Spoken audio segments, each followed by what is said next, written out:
Bâti sur un éperon de calcaire de la Calestienne, le château de Haute-Roche, forteresse du XIVe siècle, domine d'une cinquantaine de mètres à méandre du Viroin et le village de Dours, au cœur du parc national de l'Antre, Sambre-et-Meuse.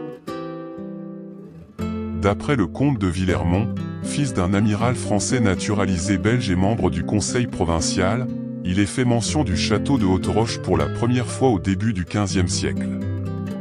La seigneurie de Dourbleval est détenue depuis le dernier tiers du XIIIe siècle par Gilles de Jauche, neveu de Gilles d'Orbais, seigneur de Hierges, et elle restera dans cette famille jusqu'au début du XVe siècle. Le bâtiment connut de nombreux autres propriétaires au fil des siècles. En 1554, pendant les guerres entre l'Espagne et la France opposant Charles Quint à Henri II, le château de Haute-Roche est détruit par le connétable de Montmorency.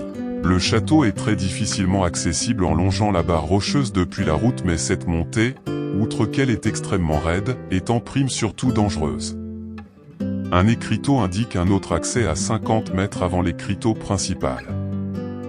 Je me suis rendu au château en empruntant le sentier sécurisé décrit sur le panneau touristique. Je me suis retrouvé devant une pente extrêmement forte. J'ai dû plus d'une fois m'arrêter pour permettre à mon vieux cœur de septuagénaire de se calmer. Au sommet de la pente, les aménageurs du site ont disposé sur le sol des échelles pour faciliter la montée. Cela aide en effet la marche mais ne diminue en rien le pourcentage de côte. Bref, cardiaque s'abstenir.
Au sommet, on accède aux ruines du château. Là, une terrasse aménagée avec un point selfie permet de découvrir un vaste panorama sur la vallée en contrebas.